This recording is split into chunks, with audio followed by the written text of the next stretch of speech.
Hello viewers, welcome to Snack Your Brain. I am Balaji Sagadevan. Today we are going to see how a opinion poll and exit polls are performed. Let's get started. As you know, there is always some or other elections going on in India or any part of the world. You will be pounded with opinion polls, exit polls on the TV channels or any media. So I thought of going a little bit deep into it and tell you how these opinion polls and exit polls are performed. And I will also tell you how the people who are selected for it and how it should be selected. Okay, let's get started. The basic science behind it, any opinion polls or exit poll, is called psephology. Okay, statistics combined with human psychology. So that is a different department in many universities, and many people are working that as a full-time profession and doing it. But if you remove the outer shell of this psephology one, the core part of this number counting is statistics. Okay, so that is very very important there. And the main component of, or the main criteria of coming up with an opinion poll or an exit poll is sample size, like how many people they are asking questions or how many people they are interviewing in order to get that number, because they can't go and interview entire population, so they need to exactly select a sample size. And this is where the numbers are biased from one poll to another poll. So the sample size need to be selected as random as possible, as inclusive as possible. So they should not, a sampling agency or a polling agency should not bias to certain people and not selecting another people. They should go and select the people randomly who are all voting age people. They should go and select randomly, and they should also make sure that they are selecting diverse or inclusive amount of people who will be voting with respect to various issues. Okay, to give a practical example to you, say if you are cooking mixed vegetable kurma in your kitchen, okay, which has 4 or 5 vegetables.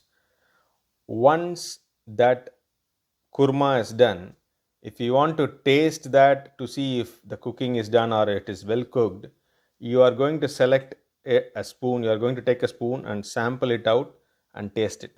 Okay, so you are making sure that you are randomly selecting a sample with a spoon from the pot of kurma, and you need to make sure that that one spoon of sample contains all those 4 or 5 vegetables in it.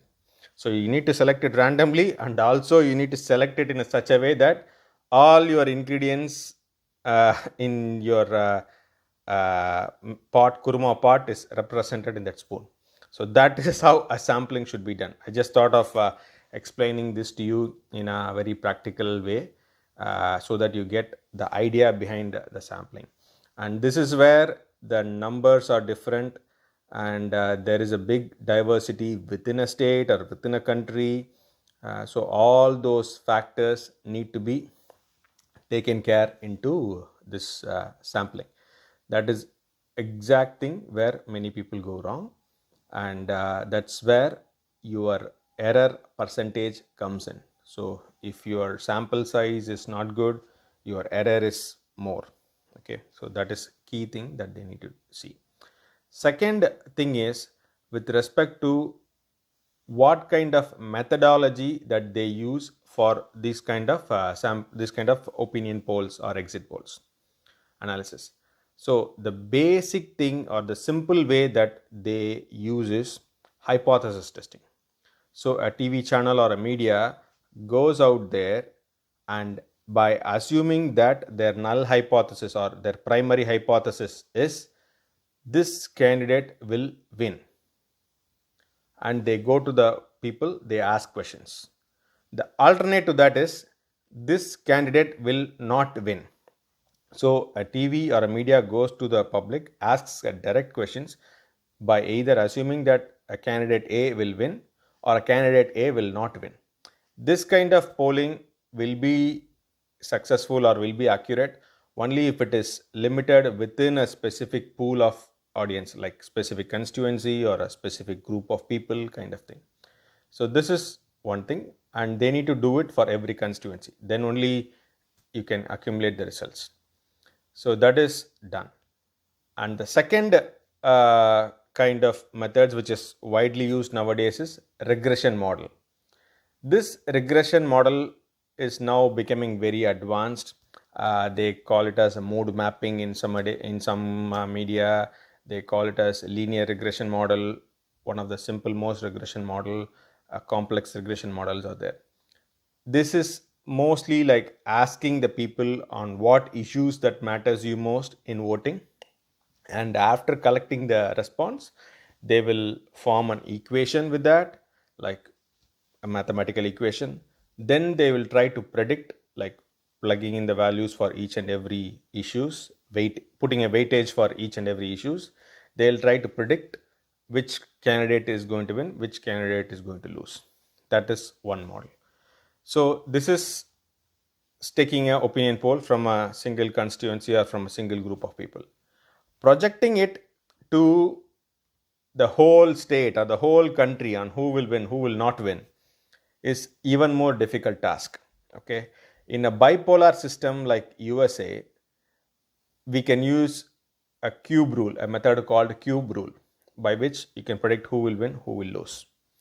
But in a multipolar election system like in India, it is really difficult to predict that rule, because you at least need 28 to 30% in a first pass election system like in India to win a constituency. And if you are not having that, you may not win. And this cube rule won't be applicable there. So they need to come up with another mixed mode model by which they predict it. And in most cases it is accurate, and in many cases it has turned even inaccurate.